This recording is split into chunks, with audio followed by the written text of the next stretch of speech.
আর্চিকর ঘটনায় এখনো সিবিআই কোনো পদক্ষেপ নেয়নি, দোষীদের এখনো ধরতে পারেনি। তাই তারই পরিপ্রেক্ষিতে তৃণমূল ছাত্র পরিষদের উদ্যোগে মুখ্যমন্ত্রীর নির্দেশে বিভিন্ন কলেজে অবস্থান বিক্ষোভ করার নির্দেশ দিয়েছিলেন। তারই পরিপ্রেক্ষিতে বামনগোলা ব্লকের পাকুয়াহাট ডিগ্রি কলেজ অবস্থানে বিক্ষোভ র্যালি বের করা হয়। তৃণমূল ছাত্র পরিষদের উদ্যোগে এদিন পাকুয়াহাট ডিগ্রি কলেজ থেকে তৃণমূল ছাত্র পরিষদের একটি প্রতিবাদ মিছিল বের হয়।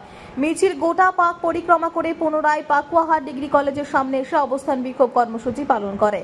পাকুয়াহাট ডিগ্রি কলেজ তৃণমূল ছাত্র পরিষদের তরফে জানানো হয়, সিবিআই এতদিন কি করছে, দোষীদের ধরতে পারছে না কেন? দোষীদের শাস্তির দাবিতে মুখ্যমন্ত্রী পথে হেঁটেছেন। আমরা তার সাথে বিভিন্ন কলেজে আজ প্রতিবাদ মিছিল জানাই। দোষীদের শাস্তির দাবিতে সিবিআই এখনো তাদের ধরতে পারেনি। কি করছে সিবিআই? দোষীদের শাস্তির দাবিতে এই বিক্ষোভ মিছিল করা হয়। আরজিকরে যে দুর্ঘটনা ঘটেছিল আমরা দেখেছিলাম, দুর্ঘটনা বলা আমাদেরই ভুল হবে, কারণ এটা মর্মান্তিক ঘটনা। দোষীদের শাস্তির জন্য আমাদের মাননীয় মুখ্যমন্ত্রী তৎক্ষণাৎ পদক্ষেপ গ্রহণ করেছে।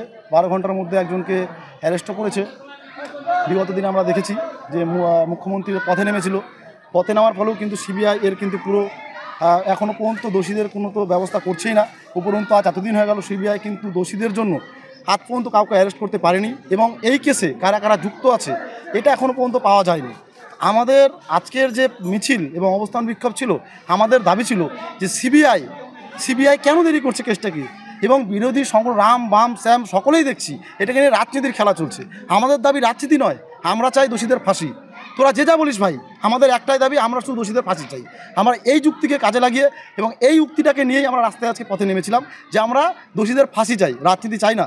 তৎক্ষণাৎ আমরা এখানে এটাও দেখেছি আমরা যে বিরোধীরা তারা বলছে কি আমাদের একটাই দাবি, আমরা মুখ্যমন্ত্রীর পদত্যাগ চাই। আরে ভাই, একটা দুর্ঘটনা ঘটেছে, সেখানে দাঁড়িয়ে থেকে দোষীদের ফাঁসি চাওয়া উচিত। আমরা সকলে তোমাদের সাথে আছি, তোমরা ফাঁসি চাও, তোমরা পদত্যাগ চাইছো। পদত্যাগ করে যে দোষ করেছো তার কি কোনো সাজা হবে? যে দোষী তার সাজা চাই আমরা। এটাই ছিল আমাদের দাবি। এই নিয়ে গোটা পাকুয়া পরিক্রমা করেছি। আজকে আমরা কলেজ গেটে আমরা অবস্থানে বসেছি। মাননীয় মুখ্যমন্ত্রী আমাদেরকে নির্দেশ দিয়েছিল যে 30 তারিখে প্রত্যেকটি কলেজ গেটে এরকম ধর্না হবে। মাননীয় মুখ্যমন্ত্রীর নির্দেশে আমরা আছি। আমাদের কলেজের প্রত্যেকটা ছাত্রছাত্রী, মহিলা এবং প্রত্যেকটা যুব সমাজ মুখ্যমন্ত্রীর পাশে আছি।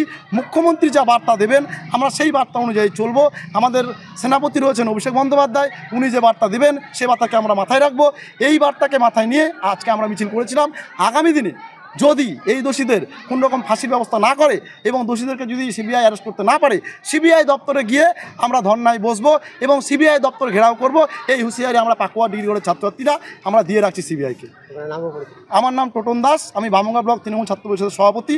আজকের যে মিছিল হয়েছে পুরোপুরি পাকুয়া ডিগ্রি কলেজ তৃণমূল ছাত্র পরিষদের ইউনিটের পক্ষ থেকে আয়োজন করা হয়েছিল। সেই মিছিলে আমাকে আহ্বান জানানো হয়েছিল, আমি তার জন্যই এসেছিলাম।